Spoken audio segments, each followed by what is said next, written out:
Hi everyone, I'm Carly Keller. I'm the Customer Success Engineer for ProPlanner.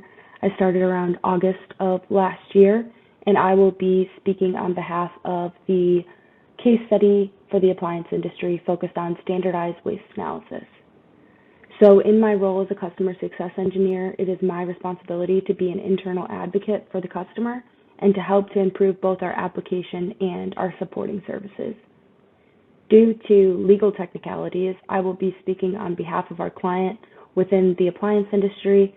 Unfortunately, they're not able to speak and I'm not able to disclose their specific company name, but I will be speaking on their behalf. So starting off with a little bit of background on this specific company, they have about a dozen plants with mature product catalogs, which would equal about 1,000 different SKUs that they're wanting to compare and standardize. First, I will start off with our industrial engineering toolset comparing prior state to current state. So prior to using the assembly planner application, they were documenting all of their process data in spreadsheets. And now they have a central location for their data within the assembly planner application. Previously, they were using multiple spreadsheets as an accurate representation per line, and now they're able to use configuration of process data in order to control the definition of processes within the application. Previously, they were needing to organize their spreadsheets by model in order to get a better understanding as far as what products were being made across different processes. And now today, through the model mapping feature within our application, they're able to tie applicable products to processes. Previously, our client was having to use heavy formula usage, lookup functions, as well as navigating across multiple spreadsheets. And now that they're using the assembly planner application, it provides sufficient effectivity for the user. So looking at our case study workflow for the client within the appliance industry, I'd like to walk through the three major categories that they followed throughout this case study in order to reach their business objectives. So the first step being inputting data, that would be creating and maintaining the data within the application. And once they were to a level of sufficient process data within the application, the next step would be extracting that data in the manner that the client desired. So through our custom reporting feature of the Pivot Grid export module, they were able to create multiple different reports in order to help them to reach their business objectives. The last step of this process would be the data analysis. So once they're able to utilize our custom reporting tool to create the reports that they deem necessary, they're able to perform data analysis on those in order to gain a better understanding of the total MODAPs and MUDA times for specific product configuration, evaluating that non-value added time per activity, as well as identifying activities to target for capital investment. So here we can see a visual representation of several components relevant to this case study. I chose to use the Yamazumi chart because I felt like this best illustrated that representation. Here you can see the indication of configuration of process data through this mixed model chart, which is in turn demonstrating applicable products tied to processes. So here we see multiple models throughout this Yamazumi chart. You can see it's organized by station and then separated by model with each activity relevant to each station. So taking a more granular approach, we'll look at the first activity within our first station and break that down a little bit more. So here we can see the activity ID 00004290 with the activity description of obtain and flip drive. We can see that this is tied to both the model of 800-03036 and 800-04036. So the 030 model is represented in a light pink color and the 040 is represented in the darker pink color. You can see the differentiation on the Yamazumi chart between the two models. And based on our grabbing and walking motions, we can determine our MODAPS codes of M5G1, M3G1, and W5. Based on our MODAP standards, we are then able to calculate a normal time of 1.94 seconds And based on our MUDA analysis, we get the non-value added time of 1.94 seconds. So there are a couple different options with the Yamazumi chart within our line balancing scenario to allow the user to demonstrate that MUDA analysis on the chart directly. However, in this specific example, I wanted to show the differentiation between the different models across the stations and activities, and then visually represent the MUDA analysis by calling it out within the particular activity so that the chart didn't seem overwhelming when trying to explain it particular to this case study. Looking at our next activity, we can see that this particular activity was placing the drive on the table, and we can see the associated models relevant to this activity. So this activity is only contributing to building model 800-02036 and 800-04036. So both of our activities that we've looked at would be contributing to building the model of 800-04036.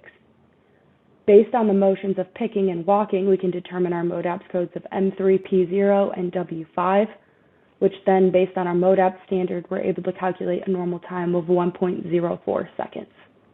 Based on our MUDA analysis, we see non-value added time of 0.64 seconds and our semi-value added time of 0.39 seconds.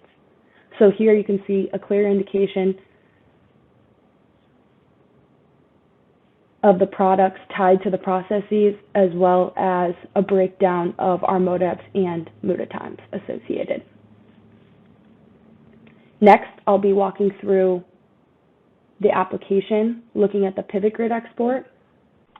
Moving into the application demo portion of the presentation, I've clicked on the pivot grid export module located under data management, and here you can see that we are able to create new templates as well as open any existing templates. In this particular example, I'll be referencing a template that I previously created, the element keyword search template. Here you can see that the security level is public, but we do have the option to restrict security access from private, public, or restricted. Private being private to the user that created the template, public being publicly available for anyone who has access to this particular application, and restricted being restricted to specific access level users. So again, this one, I'll be using a public security level template, and here we can walk through the breakdown of the pivot grid export module itself. So we can see the the search criteria window on our left, as well as the pivot fields window on our right. This search criteria is relevant to this customized search criteria button. So if I click here, I can see all of the search criteria that I've selected. This is going to minimize my search. So if I do not want any archive routing types to show up within my pivot grid table below, then I'm going to restrict that access to only be our routing type M, which is our active routings. And if I want to take it even more granular, I can look specifically at our assembly line 4, only pulling up relevant process data for assembly line 4. So not looking at every single line that is active, but only the assembly line 4 data. Moving forward, we see our customized pivot fields button, which is relevant to this window right here.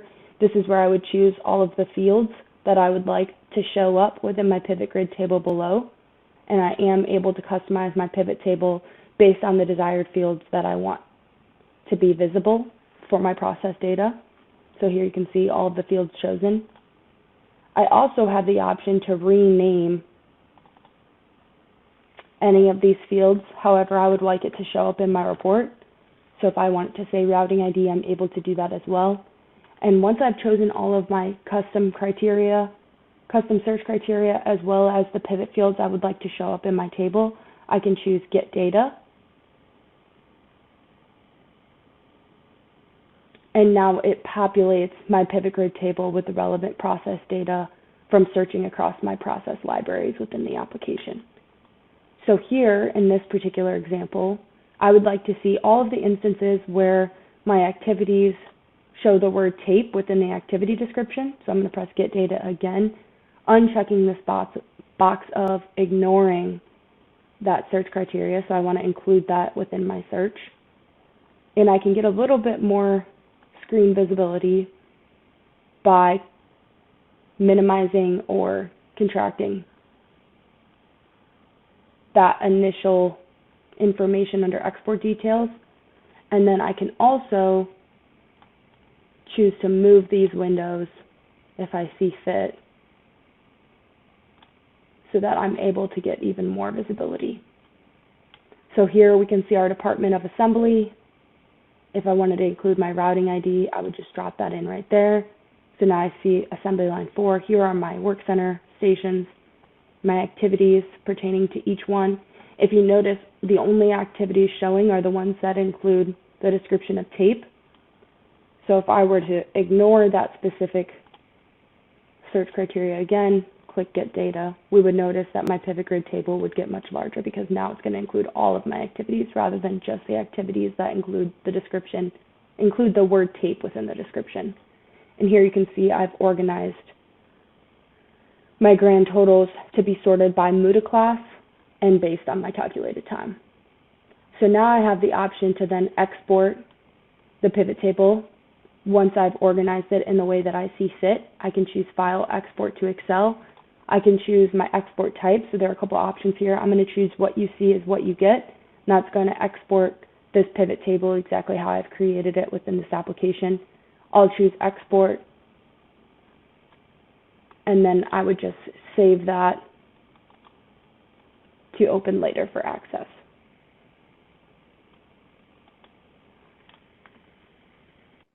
Coming back to the main takeaways from this particular case study, we can see our business goals of creating a sufficient way for the user to effectively standardize their waste analysis, which is directly relevant to mandating the documentation of processes.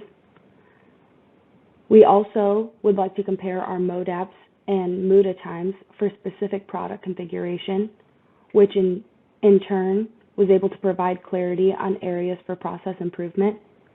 And lastly, we would like to gain a better understanding of where to invest capital based on loss improvement.